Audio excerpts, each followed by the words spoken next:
on Dead Dodge Garage, we unseize a carburetor, among other things. Liking it so far. Here's the internet, which apparently is forever. Apparently. Yeah, let's stick around.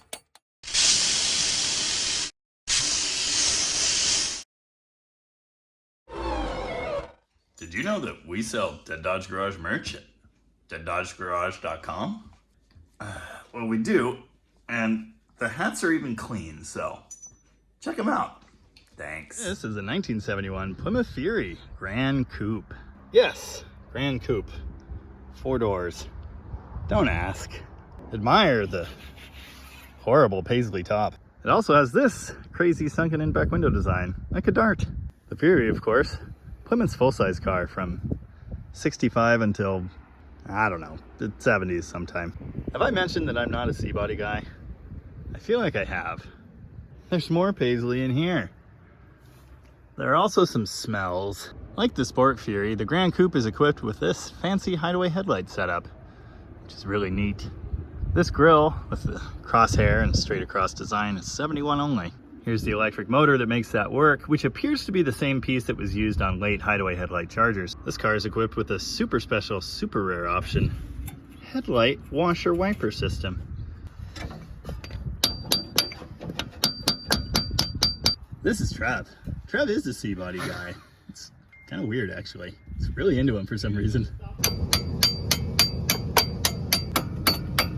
Not yet. Roadrunner update.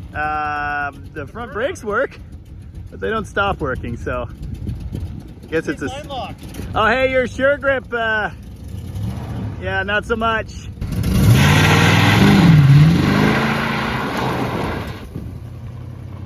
Huh. What a profound disappointment. More on that later, I guess.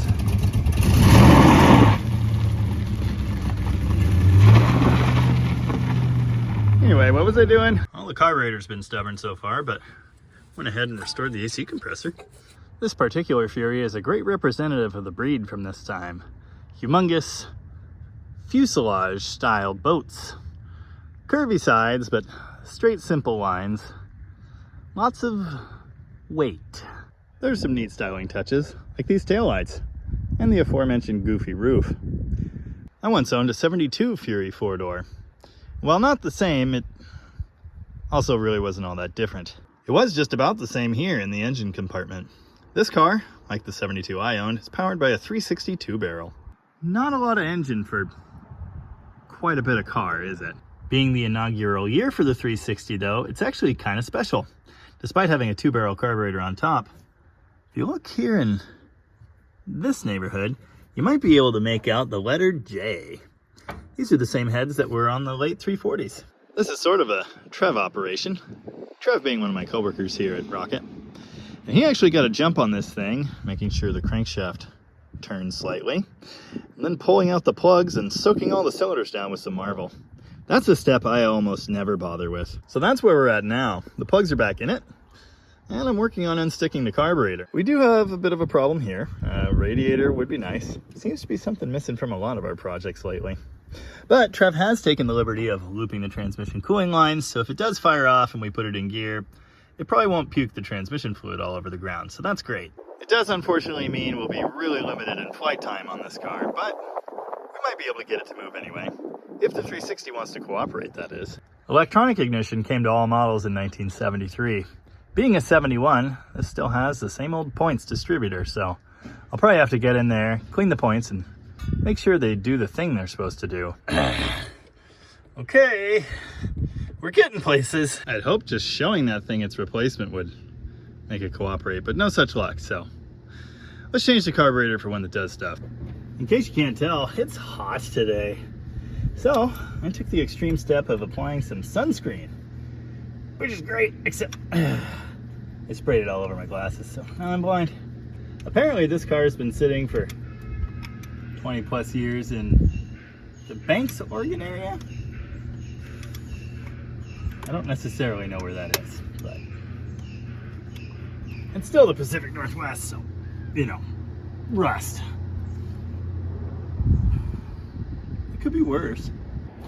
You always need the double wrenches on these fuel fittings. And they're almost always 9/16 and 1/2 inch. They just want to spin off, usually, so. Nice. Is this a lot of work for an engine that we know nothing about? Yes. I probably could have tried to dribble some gas down it, fired up with this carb, but let's just say I'm feeling confident. For one thing, the oil looks beautiful. Apparently it ran 20 years ago. Judging by the almost new plugs and the nice shiny plug wires, someone's already made some investments. I'm at least as confident as they were. This might be easier said than done. Yeah, this one's not happy. Kind of ruined it. Anyway, I need this gasket. Ta-da! Like it never happened. You know, if I didn't know any better, I'd say all the carbon choke hardware was like shiny new restored stuff not long ago. Anyway, we're gonna leave the fuel line unhooked and we're gonna leave the choke unhooked. And we're gonna move on. Oh.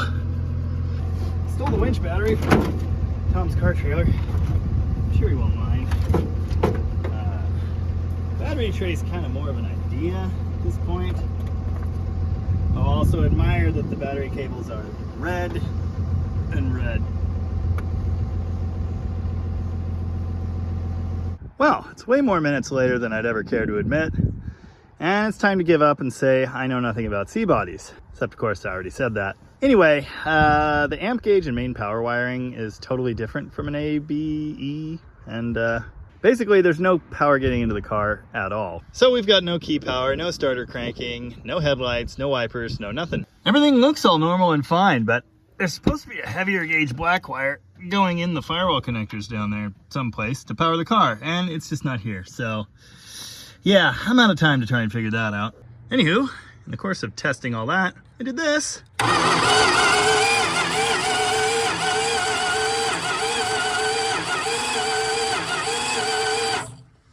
So that's interesting. The expertly trained ears among us will have noticed that it doesn't really sound super healthy when it's cranking over. There's no immediate evidence of a horrible moisture intrusion and rust problem here in the top end, but we could still have valves hanging open. That's definitely possible. I mean, the carburetor was seized, so some moisture definitely present, but the engine oil looks beautiful.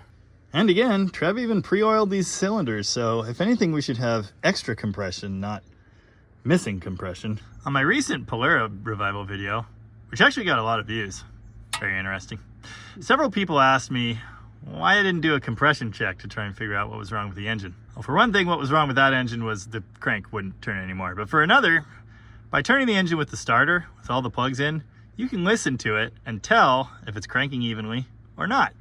You can hear if there's air whooshing out of the carburetor or other places there shouldn't be. It's not too hard to tell. When I crank this engine, I don't hear good things.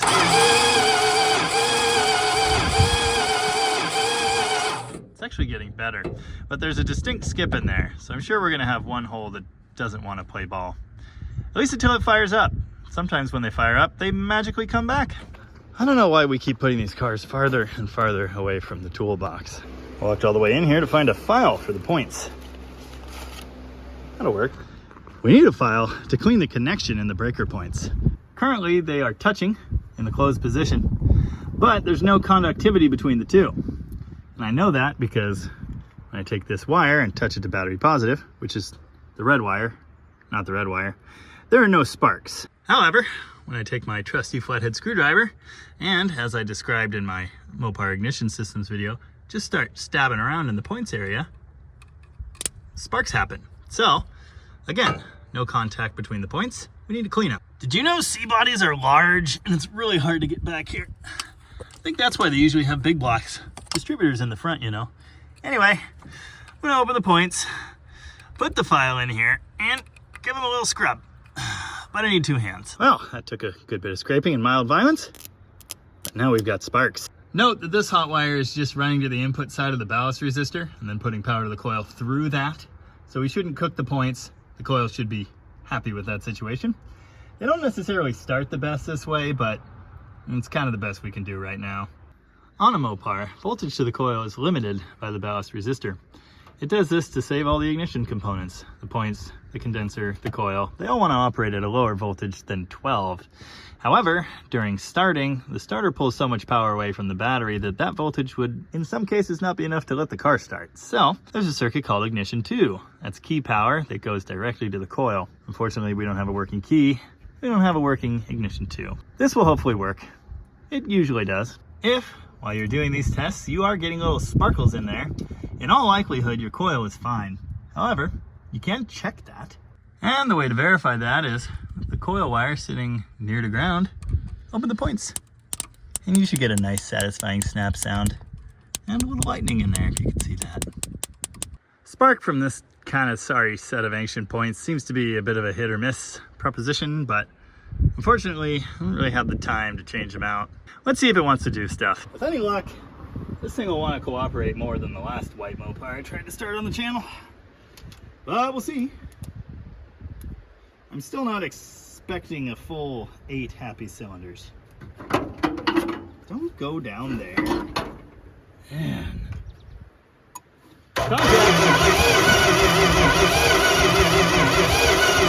We lost points again. There's still stuff happening.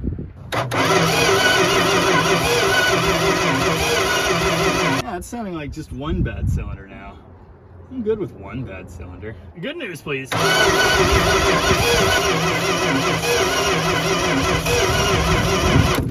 Okay, definitely retaining spark now. But are we getting it to the plugs? That's a good way to check for that. There are a few ways to do this. You could use a screwdriver, but I like to just set that plug wire off a little bit. Crank it over. And see if I hear a spark in there. Well, I couldn't hear it. We definitely could have a cap and rotor issue here. Wouldn't be the first time. I repeated the test using a screwdriver and the number 1 plug wire there, sitting right next to ground, and maybe you can even hear this. That's the spark. My next thought is these plugs really could be wet with marble mystery oil. That is possible. Before we do all the work of pulling them out again, let's just give this one more try. Okay, contact.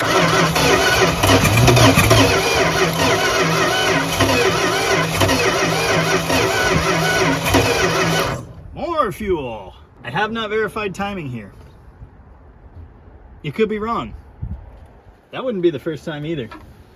But the distributor's tight, and again, supposedly it ran, so. For now, let's just assume it's probably close. Okay. Oh!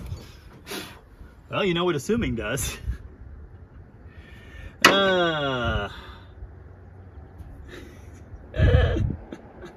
Hey, I wonder what happened to this. So about that cylinder that's got no compression. Might be a sticky intake valve. Let's try to set it on fire one more time. The key here is just not cooperating. There. Now we'll just turn the key off with the negative. That works.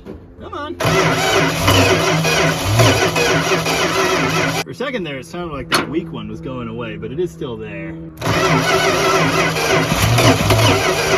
I don't really want to burn my eyebrows off today. That might be what it takes. You like the blow-by? Yeah, it's sure sounding more consistent now, so I think that's a valve issue, and I think it is healing itself. Alright, maybe we should try and adjust the timing. It's not going to be fun, I'll tell you that. Oh, not at all. Yay. Sometimes the best thing to do is just walk away for a few minutes and have a candy bar. They're not a sponsor or anything, but it's pretty good. That's what she said. Oh, truth. Almost exactly what she said. Still got zappies. All right, I've advanced the timing like a hair, so. A Vietnamese or an Italian? Sorry. Yeah, nice.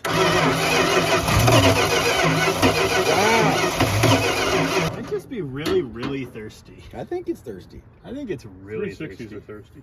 Apparently. Every time. Why do I never expect that?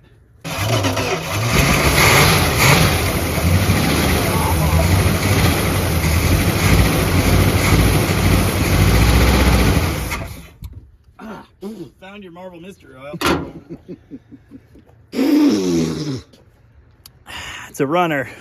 We went ahead and tested the mechanical pump by priming it with some fuel, and it did that. Contact?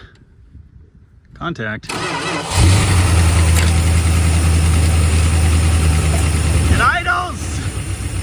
Kind of, sort of. I can't believe this, but the accelerator pump works.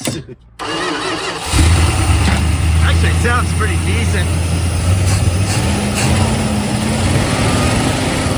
Oh, God.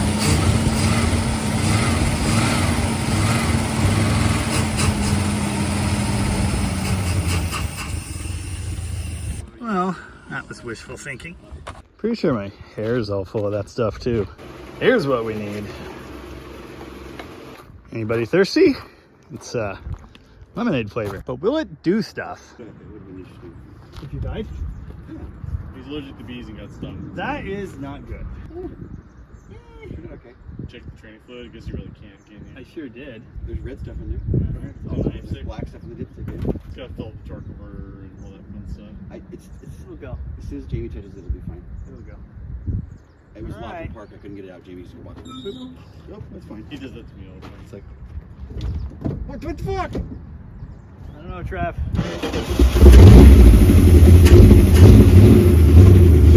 Bye now. Every time. Brakes work? No. Heck yeah, they do. No. Yeah. Unfortunately, our fuel system leaves something to be desired. It's probably a clogged needle or I don't know what, but it's not happy. You don't need to see. Oh, sure. Well, here we go. Wow. There we go. Kind of. Yeah. All right. The fuel system kind of sucks. Look at that. Brake lights. That's weird. There is some power in the car, but it still doesn't do any of the things it's supposed to. I gotta get this thing back with its flanks. So I guess we'll do that slowly.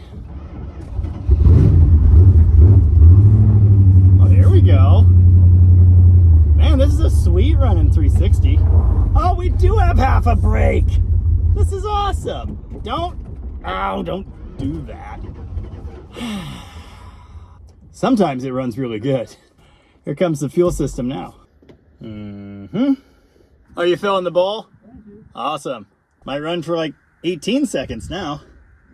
Party!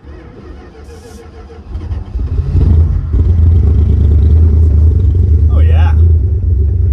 On the road again. Okay, all right, okay, here we go. Oh yeah, that's a brake. Damn it. Oh yeah, it's in gear. Easy. Steady on. Oh, park doesn't really work. Easy for you to say. Right there. Wow. Furies. This Fury 3 is a slightly more basic car with no hideaway lights. Different trim, but it still has the same formal roof design and is a 4-door hardtop, just like this one. Apparently the brown paisley top and matching upholstery were exclusive to the Grand Coupe and included with every purchase. Well, that was cool. I don't know what's up with the fuel system. Something nuts good. The fuel pump worked, it just didn't work for long. Either way, you know, we made it. You know, these boats are kind of growing on me. I do think I need one at some point. Wow. This one's got the power bulge hood. Being a 1970 model, that's normal. Of course, a Fury of some year or another is definitely in my plan. You know, eventually. 69's pretty good too, although this particular model is full of bees. Anyway, hopefully that was enjoyable. I don't know, I had fun. It's always really satisfying reviving these things. And as you've seen on the channel, not really super challenging usually.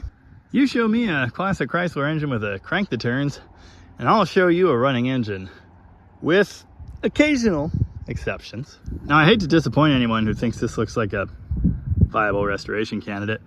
It was actually purchased as a parts car for a much more desirable Plymouth.